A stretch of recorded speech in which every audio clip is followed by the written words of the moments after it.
Wa idzan qata'a dzalika kana sabu raf'ihi min al-ard fayasbihu an-nas wa qad rufi'atil Ka'bah la yura lahu atharun. Kalau nggak ada lagi yang tawaf, itu Ka'bah diangkat.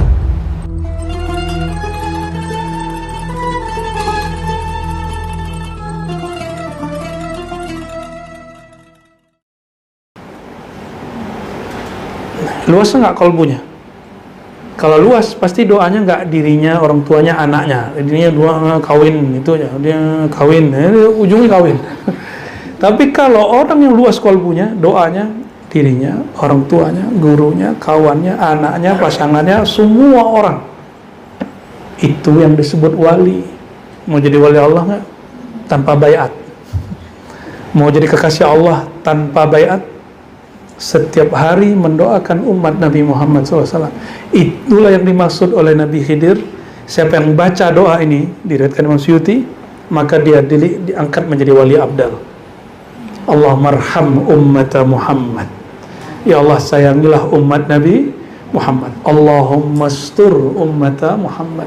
Ya Allah, tutuplah aib umat Nabi Muhammad. Maka kalau ada aib saudara kita, kita tutup.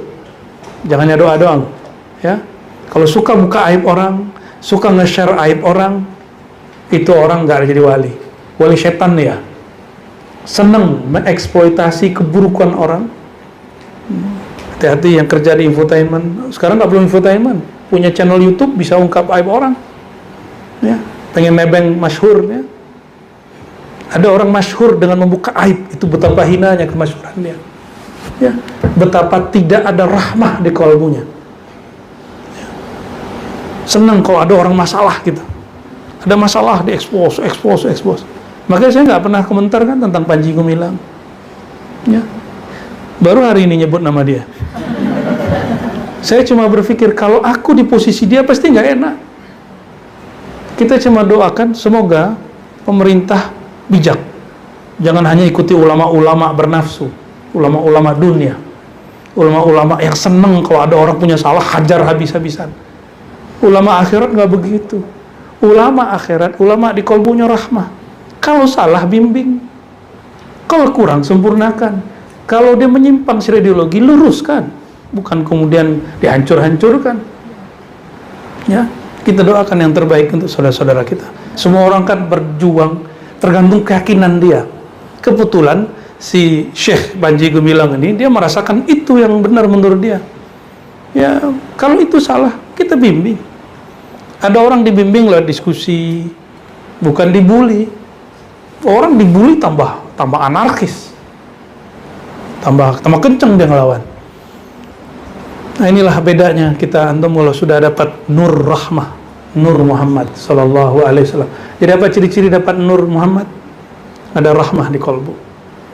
Ya, coba bayangin, antum punya lembaga, dibully orang tiap hari, senang nggak? Coba sekarang bayangkan posisi kita kayak dia. Oh, emang sesat? Iya. Kalau sesat terus mau diapain? Mau kita bakar tempatnya? Mau kita bunuh dia? Mau kita permalukan dia? Emang begitu umat Nabi Muhammad SAW? Nggak begitu. Maka saya udah berapa kali itu, dari bulan kapan saya ngomong, kalau ada mohon maaf senior-seniorku, kakak-kakakku, guru-guruku, teman-temanku di MUI, ya, jangan senang ungkap kesesatan orang. Seharusnya membimbing orang kalau orang salah. Orang nggak usah bimbing ya. Kapan kamu bimbing? Bimbing dulu, coba dulu. Nah, jadi ada ulama kesalahan orang aja, ulama juri namanya. Dia lupa sama aib di dirinya. Bukan ulama rahmah. Nah, kalau yang disebut wali Khidriyah itu apa? Orang yang Allah mastur. Dia berdoa apa doanya? Allah mastur umat Muhammadin SAW. Ya Allah, tutuplah aib umat Nabi Muhammad sallallahu alaihi wasallam. Ya. Lalu yang terakhir, Allah mansur umat Sayyidina Muhammad SAW. Ya Allah, bantulah umat Nabi Muhammad sallallahu alaihi wasallam.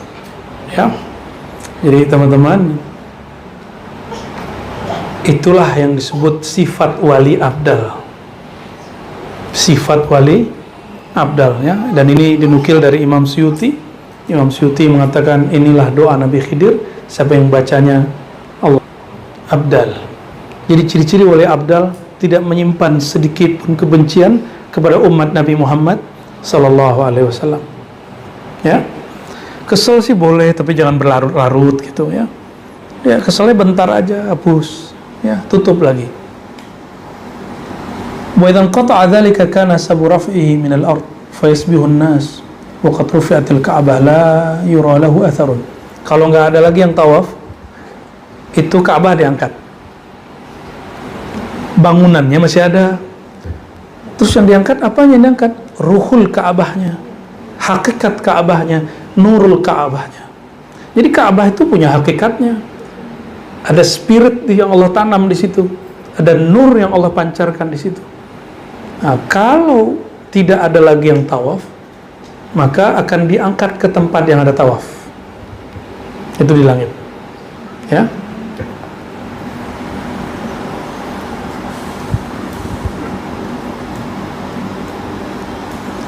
Jadi kalau Ka'bah itu kiblatnya tubuh kita berkiblat kemana? Ya. Kalau kalbu kiblatnya kemana? Nama Allah. Maka siapapun orang yang fana dalam nama Allah, yang asik masyuk dalam kalam Allah, nama Allah, dia akan menjadi Ka'bahnya manusia. Ka'bah-Ka'bah kecil. Orang akan datang bolak-balik karena di kalbunya sudah ada Ka'batul Asma, Ka'bah nama Allah. Ya. Kalau Ka'bahnya ruh Ahmad, Ka'bahnya arwah, semua arwah itu bertawaf kepada siapa? Ruh Sayyidina Ahmad. Jadi ketika di ayat alastu bi rabbikum itu ruh lagi bertawaf. Yang pertama menjawab itu yang di tengah. Yang di tengah itu namanya ruh Ahmad. Bala syahidna. Di saat beliau menjawab, disitulah orang-orang ruh-ruh melihat. Ada yang melihat kepalanya, ada yang melihat tangannya, melihat kakinya. Nah, yang pernah melihat Nabi saat itu, dia akan dikasih mimpi di sini. Jadi mimpi kita sekarang itu hanya mengingat yang dulu. Karena ini pernah lihat Nabi gak? Mungkin gak bermimpi sesuatu yang belum pernah kita lihat.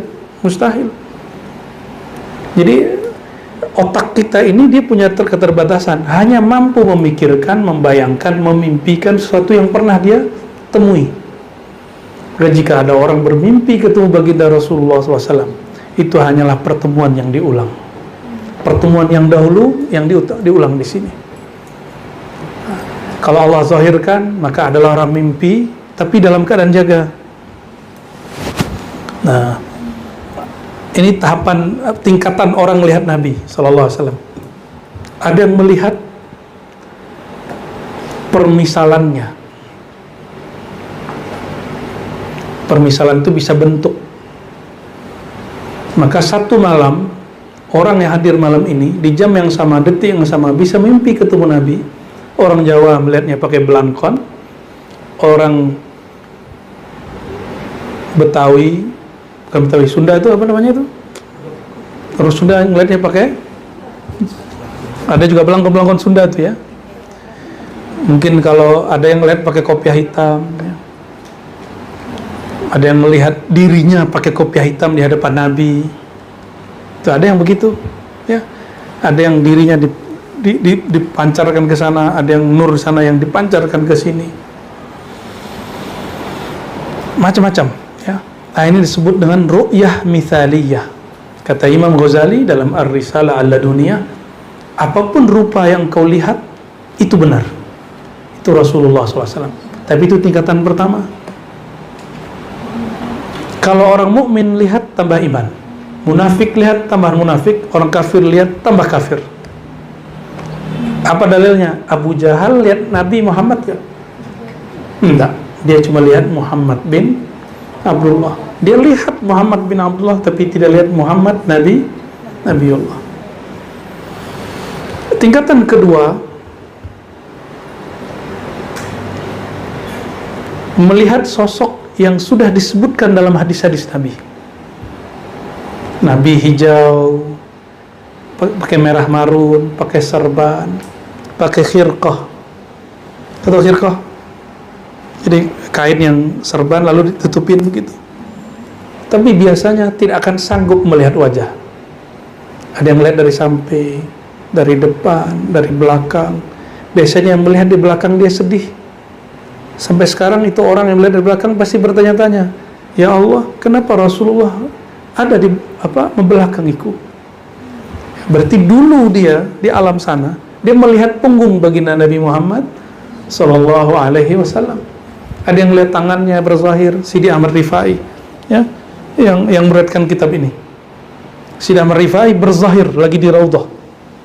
Meskipun riwayat ini ditolak oleh Sidi Ahmad Al-Ghumari dan Sidi Abdullah, tapi diterima oleh sebagian besar ulama besar.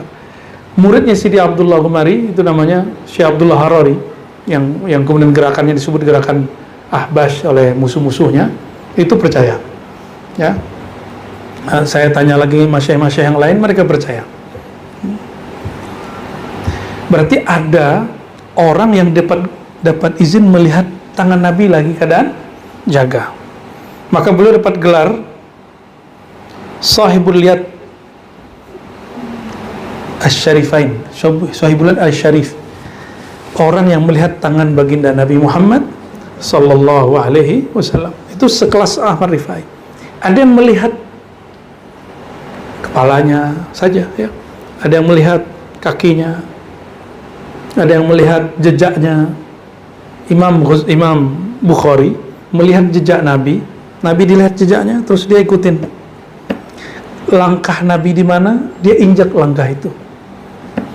Besok pagi dia datang kepada gurunya, kata gurunya ahli hadis loh. Kalau ada hari ini ahli hadis nggak percaya mau mimpi, ngaji Bukhari lagi deh, ya. Kata gurunya, engkau akan menjadi orang yang paling sempurna mengikuti langkah Nabi Muhammad SAW. Maka Imam Bukhari, dia ngapain aja tiap hari, itu hadis Nabi. Dia miring, dia jalan, dia pakai serban, dia cara makan, itu semuanya hadis Nabi Muhammad SAW. Nah, itu levelnya sudah level khawas, tadi awam. Yang misal itu disebut awam. Nah, yang level 2 ini bisa dilihat dalam keadaan jaga, bisa dalam keadaan mimpi. Sebenarnya semuanya mimpi.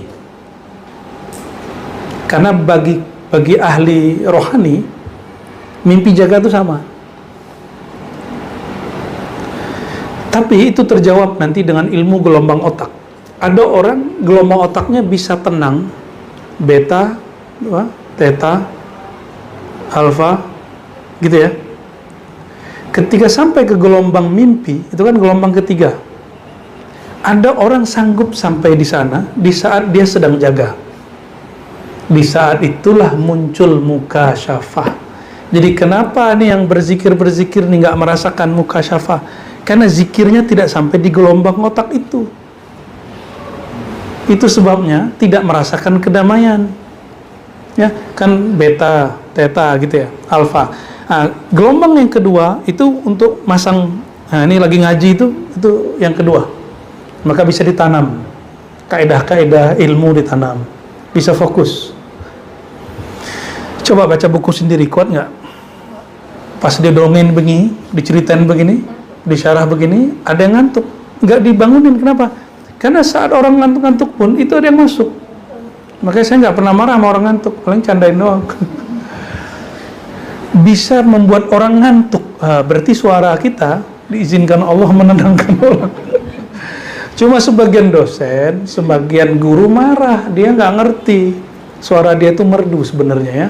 Ini menghibur kemalangan dosen. Jadi apa yang terjadi pada baginda Rasulullah saat Sallallahu Alaihi Wasallam saat melihat sesuatu dalam keadaan jaga? Gelombang otaknya ini pelan. Orang kalau tenang bisa melihat yang nggak kelihatan. Nah, itu ada di Thariqat Naqsyabandi. Ternyata gerakan ini sama-sama munculnya. Kita ngomong di sini Thariqat kami lebur kepada Thariqat Manhaj Al-Muhammadi atau Al-Khidri. Di sana di Afrika Utara muncul orang-orang Thariqat Qadiriyah. Mereka mengatakan hal yang sama. Cuma istilahnya Al-Manhaj Al-Muhammadi. Namanya Syekh Hamzah. Syekh Hamzah siapa namanya? Ya. Al-Qadiri, ya.